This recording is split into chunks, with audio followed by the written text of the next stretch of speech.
Hey guys, today we're going to do these Friends Frame straw toppers. So when I do my straw toppers, I work on the same side of the acrylic. So I peel off just one side of the brown paper or whatever color you have. And then you're going to lightly scuff sand each of your blanks with 400 grit sandpaper.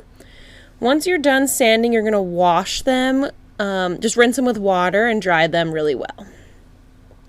This will ensure that your product stays stuck to your acrylic and doesn't peel up over time. Don't skip that step.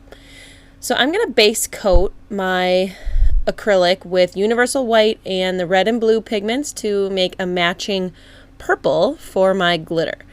Base coating is optional, but it helps use less glitter, which means you're going to use less coats of your bright tone to seal it up, which means you can get done faster. So you're just going to paint on your base coat, and you're going to do 1 or 2 coats. You'll just have to kind of see how it goes for you. Just make sure each coat dries for about 4 hours.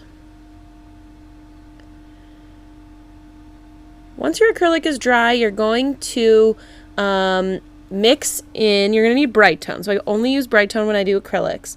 And for this particular one, I'm going to mix my glitter into my bright tone.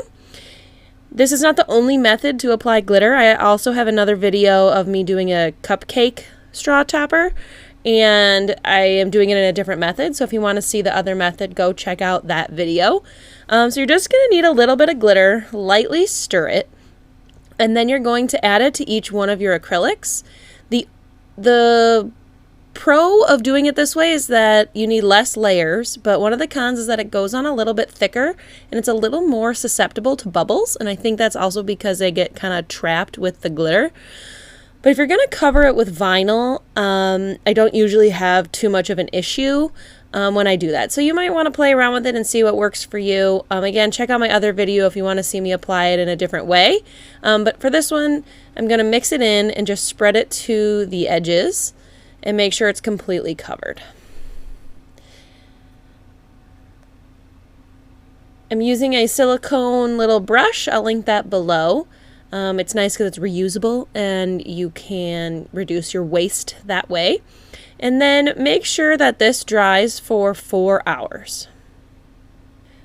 Once it's dry, you're just going to keep adding layers of bright tone until it is fully smooth.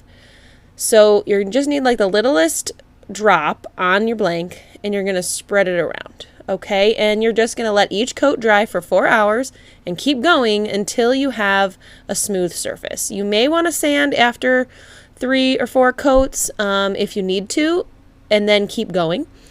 But you're just going to keep doing that process until it's fully smooth.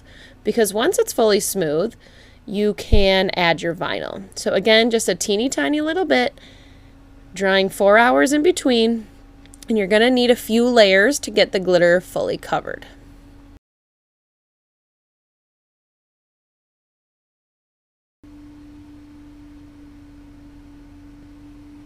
Once the surface is smooth, you're ready for vinyl. The blanks that I buy come with these cut files, and I can link where I got them below. I do like to layer my vinyl before I add it to the acrylic, but once you add it, you're just going to then keep layering your bright tone until you're satisfied. If you want your vinyl fully covered, do several layers, which is what I do. Again, just a teeny tiny little bit. You'll see here I put on way too much, so I'm just going to pull over some of my other blanks and coat those as well.